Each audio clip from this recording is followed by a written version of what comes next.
interior ខាងក្នុងប្រភេទ Villa King បាទនេះជាការងារដែលយើងបានបញ្ចប់រួចរាល់ជាស្ថាពរបាទជាប្រភេទបាញ់ការងារបាញ់ថ្នាំបាទបងប្អូននេះគឺជាជញ្ជាំងម៉ូដ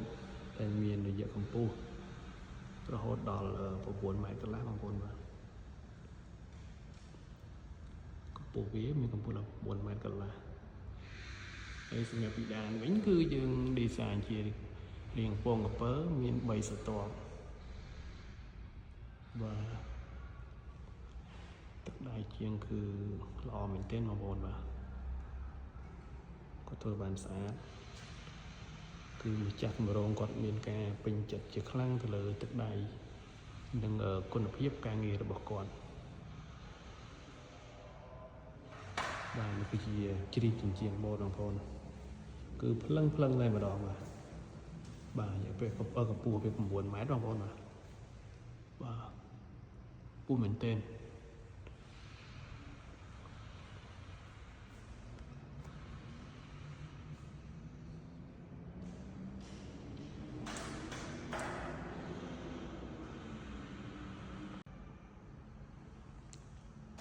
ផ្នែកឯខាងនេះវិញគឺជាកន្លែង office ធ្វើការរបស់គាត់បាទបងប្អូននេះគឺជាតុ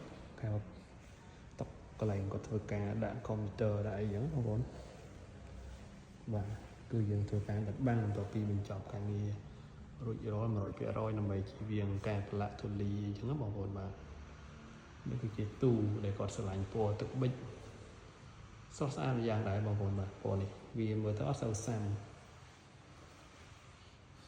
នេះគឺជាជញ្ជាំងម៉ូដបងប្អូនគឺខ្ពស់បាទតែនេះគាត់ស្រឡាញ់ខ្ពស់តែម្ដងបងប្អូនខ្ពស់បាទពីដែនអីគឺមានការម៉ូដមានដែងភ្លើងលាក់អញ្ចឹងបងប្អូនមានជ្រីអេកូចំណែកឯនេះគឺជាទូចដាយន្តបងប្អូនណាទូចដាយន្តក៏យើងមានការអេកូជញ្ជាំងជុំវិញបងប្អូននេះគឺជាចដាយន្តបងប្អូនចដាប្រអប់បាទតែពីតា2ជាន់ប៉ុន្តែមានចដាយន្តណាបងប្អូនបាទជាមួយបន្តិចទៀតខ្ញុំនឹងធ្វើការឡើងទៅជាន់ខាងលើបាទឡើង review ថតបង្ហាញជាន់ខាងលើបាទយើងចាប់ដើមឡើងទៅជាន់ខាងលើបងប្អូនបាទពីដើមនេះគឺលក្ខណៈដើមដៃបងប្អូនដើមដៃបាញ់ខាងខ្មៅក្រឹបតែម្ដងអូបងប្អូន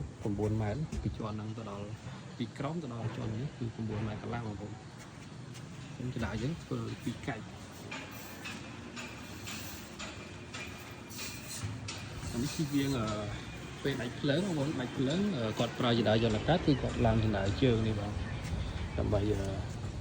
បង្ការពារដាច់ភ្លើងបងប្អូនបាទឥឡូវនេះយើងចូលមកដល់បន្ទប់ជាន់ទី1ផ្នែកជាន់ទី1បងប្អូនបាទឥឡូវនេះគឺមានការលេខជញ្ជាំងម៉ូដដូចគ្នាបងប្អូនបាទនេះមាន highlight ពណ៌ខ្មៅបងប្អូនបាទគឺស្អាតមែនទែនបងប្អូនថ្លៃគ្នាបាទនេះជញ្ជាំងម៉ូដបងប្អូនញ៉ាំសាច់ស្អាតសម្រាប់ខ្ញុំក៏ស្រឡាញ់បងប្អូនទៀតនេះមិនធម្មតាគឺស្អាតមែនទែនណាបាទនេះជាន់ទី1នេះគឺជាប្រអប់ដៃយន្តបងប្អូនបាទគឺម៉ូដញ៉ាំសាច់បងប្អូនស្អាតណាបាទ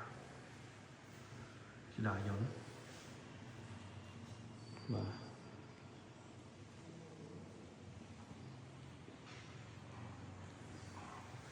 ចំណែកខាងនេះគឺមានប្រកាន់ដៃកញ្ចក់បងប្អូនបាទគឺគាត់បើកប្រឡោះនេះដើម្បីឲ្យវាលំហមានខ្យល់មានអីចឹងបងប្អូនបាទតែប្រកាន់ដៃកញ្ចក់នេះខ្ពស់បងប្អូនគឺកម្ពស់ចូលប្រហែលជា1 ម៉ែត្រកន្លះគឺការពារសុវត្ថិភាពព្រោះអីកម្ពស់នេះគឺខ្ពស់បងប្អូនខ្ពស់មែនទែនពីលើទៅដល់ផងខ្ពស់បាទនេះជាម៉ូដទៀតបងប្អូនបាទនេះមកកັບពីដានមែនទេបងប្អូននេះពីដានទីតាំងភ្លើងនេះក៏អត់ទាន់ដាក់បងប្អូនព្រោះគាត់កំងភ្លើងពីខាងក្រៅប្រទេសមកដើម្បីមកដាក់បាទជាមួយហ្នឹងខ្ពស់បងប្អូននេះ tên nó lưng mà bóng xài truy ăn miếng vịt bên đấy bóng con chọn đi cái này mình chọn đi cái này một đêm mà hôn cái lá bóng con hôn cái lá chiang một giống như ai tăng rụp ấy nơi tam phong lại bàn bóng con và cứ sai mình thế vàនេះគឺជាទ្វារបងប្អូនទ្វារគឺយើងម៉ូតអញ្ចឹងគឺស្តៀងទៅនឹងជញ្ជាំងសាច់ជញ្ជាំងដូចគ្នាបងប្អូនគឺទ្វារទ្វារនេះគាត់បិទឡុកបាត់ហើយបងប្អូនអើយជាប់បានជាប់ឡុកបាត់អូបាត់បាទនេះគឺជាបន្ទប់ខាងមុខបាទបន្ទប់គឺបន្ទប់ដាក់សំបន្ទប់ព្រះព្រះពុទ្ធដើម្បីជាការថ្វាយបង្គំយើងបងប្អូនធម្មតាអ្នកមានគេតែងតែមានបន្ទប់ព្រះដើម្បីធ្វើការតាំងសមាធិក៏ដូចជាការមានថ្ងៃសិលក៏អីចឹងបងប្អូនគាត់មកធ្វើការថ្វាយបង្គំព្រះនៅ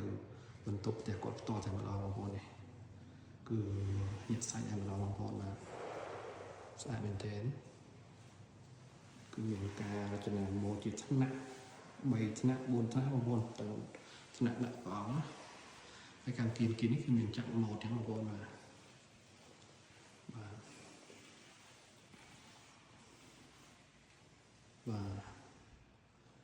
ជាងមួយទាំងលេងសងខាងបងប្អូនបាទហើយខាងនេះយើងជាលំហកញ្ចក់គឺស្រួលមើលទៅខាងក្រៅបងប្អូនបាទស្លាស់ភ្នែកស្រួលដីគាត់សធំបងប្អូនបាទគាត់នឹងធ្វើការរៀបចំសួននៃបន្ថែមទៀតបាទស្អាតមែនទេបងប្អូនទាំងនេះគឺមានការ design ការរៀបចំយ៉ាងម៉ត់ចត់មែនទេបងប្អូនបាទការរៀបចំរបស់គាត់នេះស្អាតលំដាប់តែម្ដងបងប្អូនបាទធំទូលាយបាទ